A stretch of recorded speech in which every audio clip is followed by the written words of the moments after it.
Hey guys, today we have a recap of the next episodes of the show.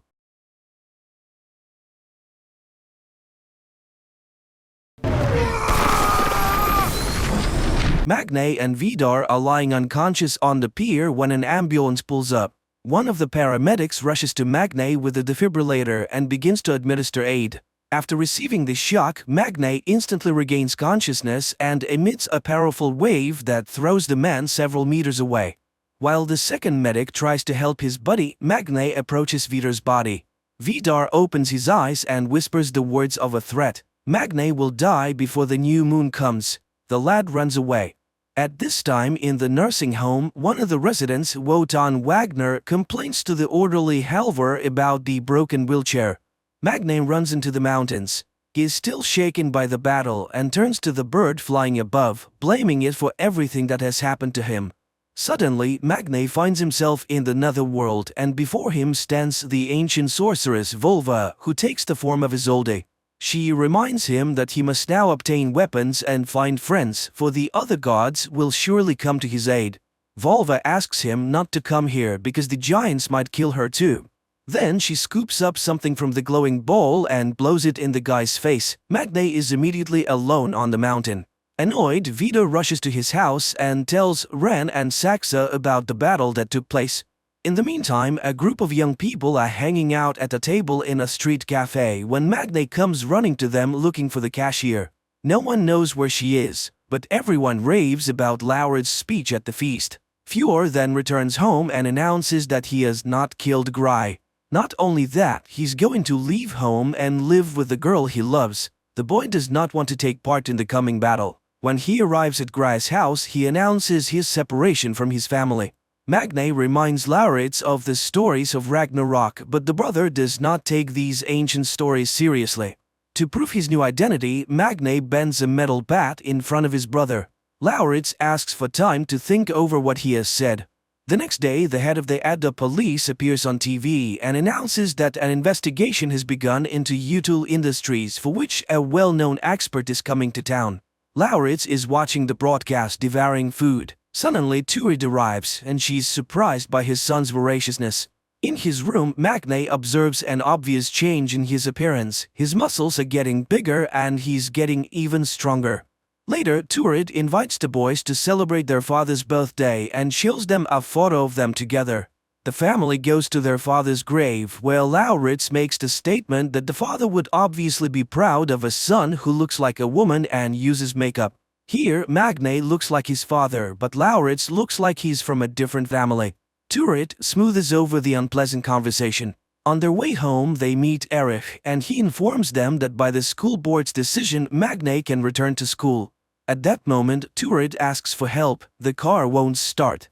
So Magne pushes the car to the car repair shop, where they are greeted by Harry, the mechanic. And there, Magne gets a clue where he can get the hammer. In the meantime, Vidar is watching a report on TV about the barrels found, while the women take the ancient weapon down. Saxa is annoyed by her refusal to take her in, since she is a member of the family. Agreeing to this, Vidar takes her to the factory and shows her the production when suddenly police arrive. Vidar acts arrogant and defiant. But the girl smooths over her father's behavior at a crucial moment, apologizing for the problems she has caused and promising to do everything she can to solve them. Her father has to admit that she's right. Meanwhile, Magne makes a drawing of Thor's hammer. Turid in the meantime comes to the store and apologizes to Venke for the words she spoke, and the woman asks her to inform his son that he will meet the god on the bridge, for which he must remember Volva's ancient prophecy. Hearing these words, Magne runs to the bridge. He memorizes the first words of the prophecy and tries to read them to passers-by. But everyone just passes by, except Iman, who takes Wotan out for a walk. Magne reads a few lines and the girl continues the text.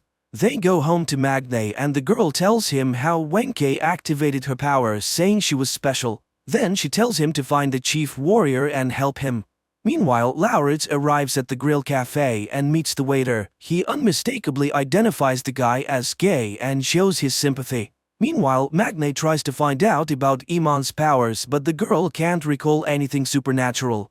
Back at home, Lauritz shares his hopes with his mother and informs her that young people are coming over tonight to have a party. At this moment they hear very distinctive noises from Magne's room. Mother and son smile. Apparently, Magne has found himself a girlfriend. But it turns out that the boy, demonstrating his strength, has to put Iman on a chair and lift her up with one hand while she bangs on the ceiling and screams. In the evening, fun reigns in the turret house, to which Grai and Fjord also come.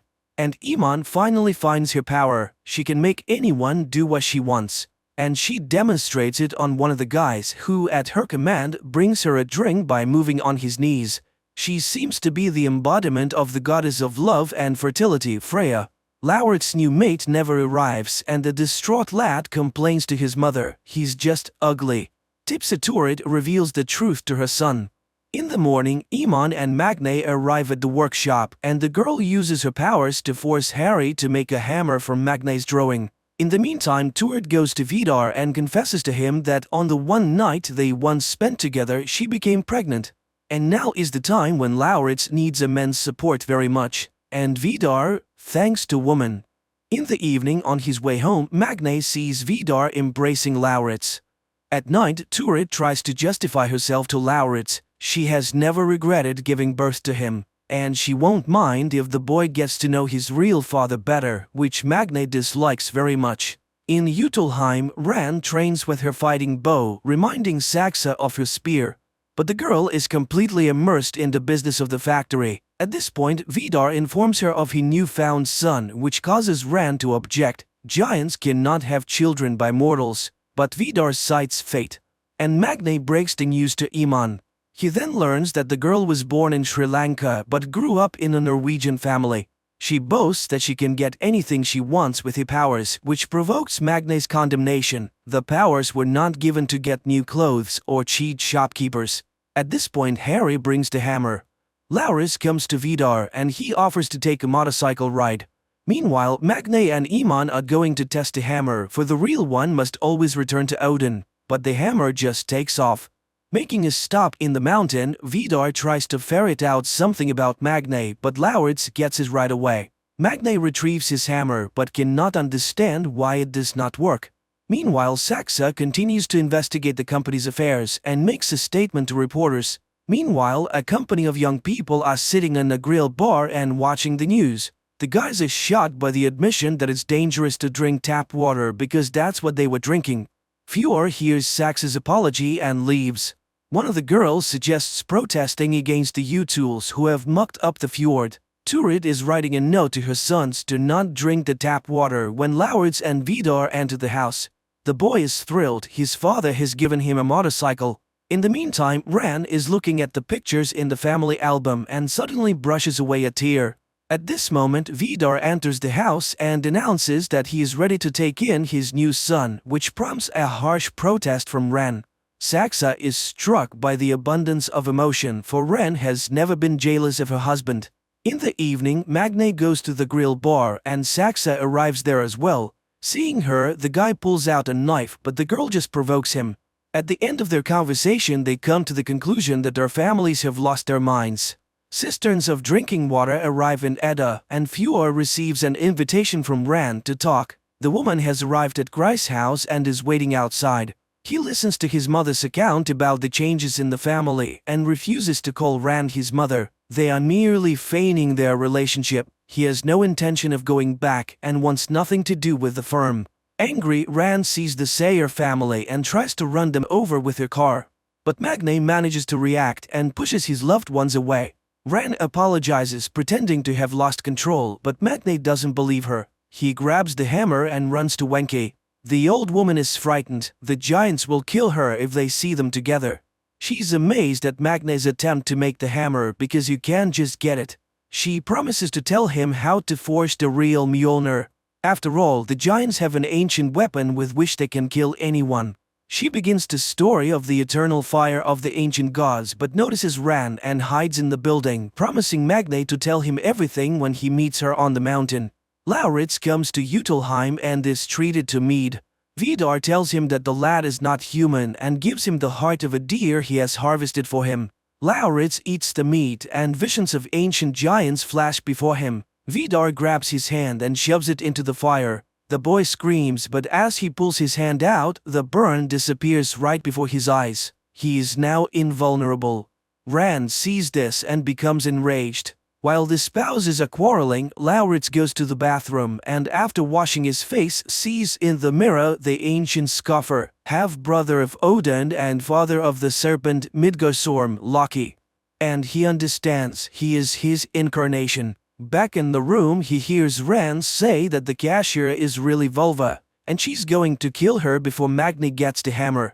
Meanwhile, Magne comes for Lauritz at Utelheim. He asks his brother to return home, and he reluctantly agrees and tells him of Rand's intentions. Magne runs to Wenki. Meanwhile, she closes up store and goes home. But she sees Rand's car and takes off into the sky as a bird. Magne sees her fly away and is glad everything has turned out to be alright. But suddenly Rand draws her bow and pierces the bird with her arrow. The bird falls near the orphanage. The wounded woman reaches Wotan, hands him her medallion and asks him to help Magne. Magne rushes to her, takes her head in his hands, but the woman turns to ash. Magne cries over what was just his mentor, then runs to Rand's car and threatens to kill her. But the woman is very calm. She reassures the witnesses that the boy is simply sick. Iman pulls him away with difficulty. At night, Magne has a dream in which Isolde begs him not to give up. In the morning, the radio announces that the young people of the town are planning a protest. Turid speaks of Magne's intemperance. You should not shout at the school principal in the middle of the street. To this, Magne reminds her of the attempted murder of their family. But Turid is more concerned about the irrepressible appetite of Lauritz, who boasts to his brother of his newly acquired invulnerability. Magne asks to prove his loyalty and to help break into the Utel's house because he thinks the eternal fire burns in their hearth. Lauritz promises to help. Posters and appeals are hung all over Edda to shut down the harmful Utel's production, while Fjord and Gry bring her father to the hospital. The girl is grateful to her boyfriend for his support and is delighted when the boy agrees to spend Saturday night with her family. Meanwhile, Wotan examines Wenki's locket and puts it on himself, and at that moment he is awakened to who he really is, the king of the gods, Odin, who sacrificed a night to know eternal wisdom and is able to see the present, past, and the future. He is Thor's father and Loki's twin. Wotan begins to behave intelligently and calls corpseman Halvor a dark elf, which puzzles the man. Meanwhile, Magne continues his training and studies Scandinavian myths, and then sends a message to Iman that he intends to go to Utelheim to forge a hammer there. In the meantime, Turid and Lauritz go to the store, and while Turid is shopping, the boy tortures the man he meets, Erich, with questions about Loki. He tells him that Loki was the father of the snake Midgardsorm, which leads him to believe that Loki was the world's first transgender man. Saxa and Vidar arrive at the square where people are getting clean water in canisters. The girl is convinced that they should show their closeness to the people and then everything will work out, especially since the youth protests are planned. That's where Turid and Lauritz meet them and the latter asks to see Vidar. Saxa goes to the factory to attend to business. When Turid arrives home, she tells them that Lauritz has gone to Utelheim, which angers Magne. They had a deal. Apparently his brother has chosen their side. Meanwhile, Lauritz watches Vidar cook and confesses that he would like to come here more often. When he returns home, he is not given a warm welcome by his brother. But Lauritz earns forgiveness by showing Magne the entrance key to Utelheim he received from Vidar. Meanwhile, there is a dinner party at Gry's house. The father makes a lot of jokes and thanks everyone for what they have been in his life. Gry does not understand what's going on but is glad for a good evening. In the evening, the brothers enter the Utel house when no one is there. Magne sticks his hammer into the burning hearth, with absolutely no idea what's going to happen. And when nothing happens, Vidar walks through the door. Tripping over the backpack left by Magne, Utel pulls out the hammer. Magne has to come out and admits it's his thing. Vidar realizes what they were up to and kicks the guys out. When they return home, they find Erich at the table, who tells them that Mjolnir was forged by stunted creatures that people called dwarfs. Loki became Odin's sibling by swearing on his blood, and when their blood mixed, he became half god, half giant. At night, Ren tries to persuade Vidar to forget about Laur's deception, and the latter promises to kill the boy. In the morning, Wotan gives blood and admits to Iman that he is Odin. The girl summons Magne, who at that moment is invited to the protest against the Utuls. Fjord, who is immediately present, refuses to go with everyone else. Magne arrives at the nursing home where Wotan greets him but addresses Lauritz rather sternly. He does not believe the boy and tells him to leave, despite Magne's attempt to convince him otherwise. Loki is a traitor by nature, he cannot be trusted. Lauritz is about to leave, but then he sees a table with the blood tests. He tricks the nurse, pulls out Wotan's blood, and injects a portion into his own vein. In the meantime, Fjord watches the protest taking place at the factory gate. Gry goes there with him and supports Magne, believing that it is to his credit. Saxa urges her father to respond, at which point Fjord joins the protesters. He steps forward and makes a speech acknowledging the Utul's guilt and promising to do whatever he can to rectify the situation. After all, we all share the same planet. Looking at this, Lauritz is on the fence. Should he go to Vidar or support his brother? At that moment, Gry receives a text message and the girl runs away. Fjord rushes after her, and Lauritz stops Vidar's car and tells him that he wants to go with him. He gets in his car and makes an indecent gesture to everyone. Gry and Fjord rush to the hospital where the girl's mother tells them about the father's suicide. The man swallowed all the sleeping pills and could not be saved. Vidar and Lauritz arrive at Utelheim. The father tells the boy about how the people used to worship them and carry gifts. He demonstrates to the boy that he can change his appearance. So when he supposedly grew old, the place was taken by his son. Vidar was willing to do anything for him, even making him invulnerable. The truth is, there is a weapon that will kill anyone. Giants do not forgive treachery. Suddenly, Magne bursts into the house. He will not let his brother be hurt. Armed with the axe, Vidar rushes at the lad. A fierce fight ensues, with the enemies exchanging blows. While delivering the next blow, Vidar drives the axe into the wall. Magne pushes the man away, and he lands on the edge of the axe sticking out of the wall. His body turns to ash, which terrifies Magne. Magne suffers deeply from all that has happened and feels guilty about Vidar's murder and the loss of Lauritz, but he cannot confess this to his mother, who is immersed in a relationship with Erich. But she is shaken by the news of Vidar's death. The mother sympathizes with her son and he casts hateful glances at his brother. Gry offers her condolences to Fjord, but the latter stuns the girl with a confession that he did not love his father. Meanwhile, Ran urges Saxa to take revenge, though the daughter is cautious about what has happened. They do not know exactly what has happened, they must be careful. But Ran is fixated on hating Lauritz and plans to take revenge on him specifically. But for now, they announce that Vidar died of a heart attack. The rules of Utul Industries state that the rights of ownership should pass to the eldest son, but Saxa intends to usurp the position. Exhausted, Magne goes to Fjord and confesses to the murder of his father. By the rules of the ancient world, he must give satisfaction to a relative of the deceased, but the younger Utul refuses to take revenge. Upon returning home, Magne discovers forbidding signs on the entrance to his brother's room. Lauritz accuses him of murder. His father was merely going to teach him a lesson. In the meantime, Wotan and Iman arrive at Harry's workshop for the old man's baby carriage, but he cannot do anything about the worn-out mechanism. Magne arrives there as well, and after hearing congratulations on his victory, sharply objects. He has killed a man, and he refuses to go to war. Distraught Lauritz tells the barman that the doctors have discovered a tapeworm parasite inside him, and he begins treatment. In the meantime, Gry and Fjord are eating ice cream on the porch of the barber shop, and the girl admits that her mother intends to move from Edda to the big city. Fjord decides to go with her. He's not going to attend Vidar's funeral. Turid and Magne are summoned to the school, where the boy is given permission to take his final exam and is assigned a topic: Scandinavian myths. After that, Iman tries to convince Magne to return to the battle group. After all, there is no war without casualties. Besides Vidar, there are still giants left, among them his brother. Hearing about Lauritz, Magne loses his temper, and his brother, watching the conversation from afar, sees lights sparking everywhere.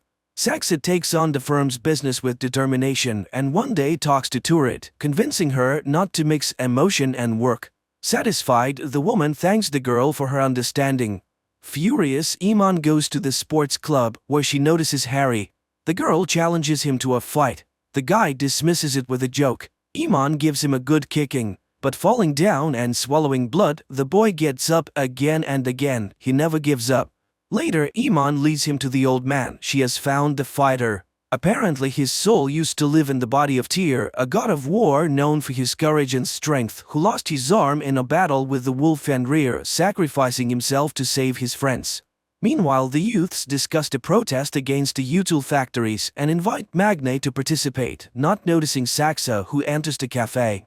The guy is uncomfortable in front of her, but he doesn't know how to stop the conversation. It is Saxa herself who does this. Magne apologizes for losing a father and the girl accepts the apology. At home, Lauritz takes his medicine and remembers Vidar bitterly. The mother tries to reconcile the brothers, and while Lauritz agrees to hug his brother, he is twisted in violent pain. The boy is taken to the hospital and the doctors are shocked to see the size of the parasite inside the man. He undergoes surgery but the worm survives. The doctors intend to examine it because they have never seen anything like it before, but Lauritz intends to keep it. That evening, Fjord and Saxa meet in a secluded spot to discuss the matter. Fjord speaks of Magne's guilt and of his intention to leave with Gry. His sister accuses him of cowardice and she leaves. The day of Vidar's funeral arrives. Magne announces that he's not going to the funeral, but his mother asks him to do so for Lauritz's sake. At this point, the boy leaves the room. He has changed his image again and now looks very much like his father. Magne runs away, unable to see his brother. He comes to the mountain and asks for his powers. He has killed the man and lost his brother. Receiving no answer, Magne goes to the church, where he is rebuked by Lauritz, who sits in the pew of the Util family. The inhabitants of Edda sing psalms, remembering Vidar, without noticing the storm that is coming upon the city. The priest reads a scripture recalling the son's duty to his father, and this is heard by Fjord, who does come to the funeral. Suddenly there is a thunderclap. Magne prays for his powers to be taken away, and Fjord goes to his father's coffin. And the moment the coffin is carried out of the altar, there is a tremendous thunderclap, and all the panes of glass fly out of the windows. Later, Gry and her mother pack up their belongings. The girl waits for Fjord, but he does not come. Instead, it's Magne who comes to say goodbye to the girl. She then goes up to Fjord's house to fetch him. But suddenly he refuses to go. There is something more precious than her. Seeing the change in his eyes, Gry runs away and asks her mother to leave quickly. The younger Util goes to the top of the mountain and pulls out the ancient Vidar world axe buried there. The monstrous serpent Midgardsorm is the spawn of Loki. Thor defeats the serpent in the last battle of Ragnarok. Magne wakens from a terrible dream. Isolde looks at him with a reproachful look. He falls down the stairs. He cannot see a thing. Turid brings him his spectacles. Magne understands what has happened. The strength has failed him. That same morning, Saxa admonishes Ren. The woman is abusing alcohol, and Ren wonders whether the girl is indifferent to Vidar's death. The girl nods in agreement. She does not feel anything. She hurries to the factory, but when she enters the floor, she finds Fjord at the desk. He has assumed the duties of the supervisor according to the statute. He exposes Saxa and removes the photo with Gry. Magne goes to Wotan, but he chases the weakling away. Neither Iman nor Harry recognize him anymore. Grieving Lauritz goes to Utilheim, where Rand demands his key back and confirms that Vidar intended to kill him. Meanwhile, Magne is preparing for the exam when Erich makes a remark. The guy puts too much emphasis on this story everyone already knows. It would be much better if you looked at those events from a modern perspective. Magne objects. If good triumphs over evil, it becomes evil itself. Erich is pleased. The moral of the myths is very interesting stuff. At this point, Iman discovers her English grades and becomes indignant. Her language skills are perfect. The grades are all wrong. The girl goes to Ran and uses her powers to get her grades corrected. Meanwhile, Turid discovers that Lauritz has some kind of monster in the aquarium which she finds disgusting. Magne learns that Iman has used her powers to change the grades. He reminds her that the powers are not for personal use. But the girl retorts, he's nobody now, and she does not care what he thinks. Turid demands that the creature be removed from the house, but she's forced to agree to her son's wish when he reminds her of the loss of his father. On his way home, Magne witnesses Harry beating up a guy who wanted to cheat and did not pay for gas. He intervenes but again receives a reminder that his opinion is no longer valued. Later he asks Lauritz to forgive him for he sincerely wanted to protect his brother. he renounced his powers and they were taken away. The brothers embrace, but Loki refuses to help in the battle. Thor begins to run the firm's affairs with an iron fist and fires Thor for personal reasons. Upon learning this, Magne rushes to the factory and attacks Thor, oblivious to the fact that his powers no longer exist.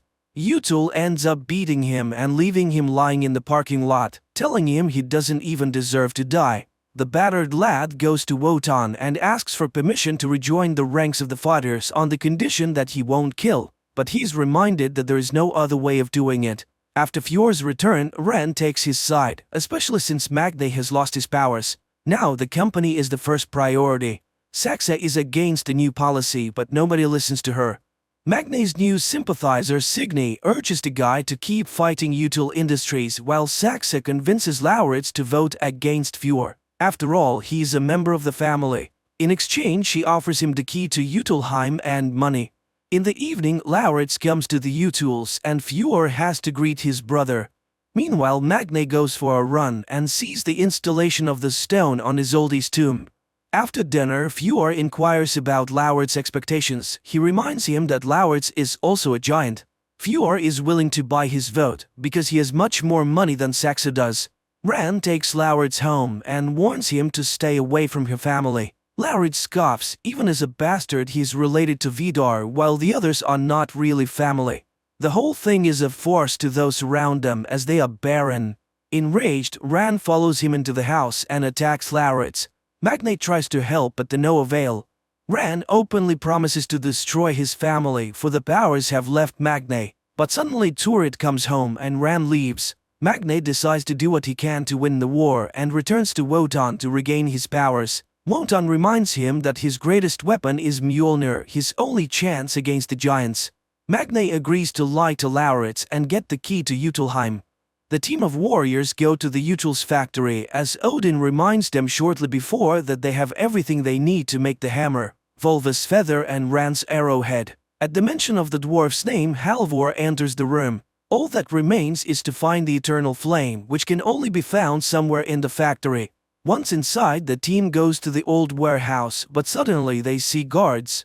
Wotan, Odin, is summoned to divert their attention while they forge the hammer.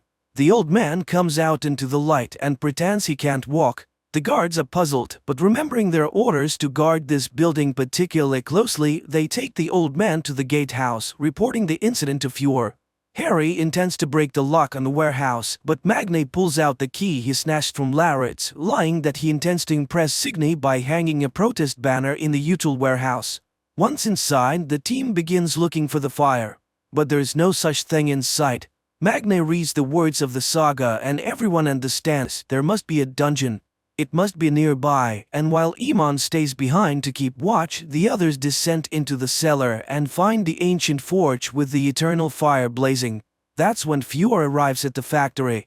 And while the team is working on the hammer, Iman comes out to fight.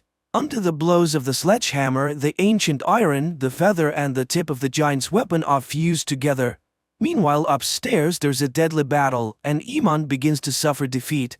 Harry asks to finish the job, and he goes up to rescue his friend. All that remains is to chop the hilt, but Halvor has never done such a thing and it comes out too short. But Magne approves of the dwarf's work, cools the finished hammer and hurries upstairs. Harry orders everyone to run and restrains Thor himself, but the man throwing him back against the door slams it shut, amputating a part of his arm. Iman returns to help, ordering Magne to remove the hammer from the factory. The police arrive and now Halvor goes to them, diverting attention from Magne. The boy gets out of the factory and goes home, where he's greeted by his mother and brother congratulating Magne on his birthday, which he has completely forgotten about. The media reports about a break-in at the factory, a protest banner posted, and the arrest of 4 people. Magne admits that he too was part of the group, and contrary to his fears, Turid takes it calmly. Without even unpacking the presents, Magne goes to the mountain and tries to abandon Mjolnir, but the strength never returns. Magne calls Iman, the hammer doesn't work, and she tells him to do whatever it takes to succeed. He returns home, where Turid asks the boys to go get burgers. They go to a cafe where Signy approves of the action, and Lauritz tries to get the bartender's attention. At this time, there is a report on TV about the impending closure of the util factories because it has been proven that the production has polluted the environment. In addition, tax evasion has been revealed. Saxa also listens to this report. She tries to rectify the situation and asks for a press conference. Meanwhile, the director of the orphanage fires Iman and Halvor, which provokes protests from the residents. Wotan gives a fiery speech thanking the real heroes and sings the national anthem in their honor. Magne is trying to figure out what to do with Mjolnir when Turit asks her to bring Laurit's things. She's afraid to go into his room because of the horrible pet. Confused, the boy goes into the room and sees a nightmarish worm, a veritable spawn of hell. Lauritz arrives at the cafe where Iman and Harry are resting and catches the bartender in the arms of the expert. The disappointed guy walks away. Meanwhile, Fjord announces that he is moving his production to Asia where governments are more loyal to business. Turid goes to work at the store for the first time that day. Meanwhile, many residents of Edda are afraid that they might lose their jobs and homes. Lauritz, who has given up hope of finding love, feeds his worm while Magne rereads the ancient tales of Thor again and again. And suddenly it hits him. Thor was created by lightning. And then there is a news announcement on TV that the Norwegian government is backing down on closing the utils factories as it realized that it will lead to massive job losses. Besides, the owners have promised to fix the spill. Fjord celebrates his victory while Magne is outraged. His rage electrifies the air around him. He then hears a knocking sound coming from his room. The boy rushes upstairs, sees that the window is open and the hammer is twitching. He picks up Mjolnir, and at that moment Lauritz enters the room too. Lauritz realizes that his brother lied to him. He crafted a weapon that can kill him too. Without answering, Magne goes out into the storm, extends the hammer to the sky, and awakens Mjolnir, holding it in the air until lightning strikes it. His powers return. In Jotunheim, Fjord and Ran learn that Saxa has given the key to Lauritz and punish her for her treachery. After that, they leave to kill the boy. Magne goes to Jotunheim to face Fjord but finds Saxa beaten. She sees the hammer and he suddenly feels sorry for the wounded girl. But she does not tell him anything about her family's intention to kill Lauritz. Meanwhile, Lauritz is home alone and hears the enemies approach the house. Saxa tries to persuade Magne to act together while Lauritz hides in the kitchen. Ran does not notice him. Magne understands Saxa's intentions and Ran hears the sound the worm makes in the room. Thinking she has put Magne's vigilance to sleep, Saxa rushes for the hammer, but Magne is ahead of her and is ready to drop the hammer on her head. Meanwhile, Fjord catches Lauritz. In Jotunheim, a spark flashes between the young men and they grow close. Lauritz begs for mercy and declares that he alone possesses a weapon that can kill Magne. As Fjord and Ren are about to leave, Magne appears on the street and attacks them with the Mjolnir. The hammer hits the Util's car and it explodes. Magne picks up Lauritz, who is battered but still alive, and he promises to forgive his brother for deceiving him. In the morning, he carries his creepy pet to the shore of the morass and after kissing it, lets it go free. He wishes his creature to go big and strong and to avenge all his enemies. Ren and Fjord watch this from the shore. The show has had mixed reviews, from good to outright bad. But there's one thing that the viewers agree on: this story is quite compelling. The problem of today, environment, is organically integrated into the plot as one of the key elements of the story. And of course it's impossible to stay indifferent to the views of the harsh but so beautiful Scandinavian nature. Thanks to the high ratings, the show has been reviewed for a third season this year, 2023.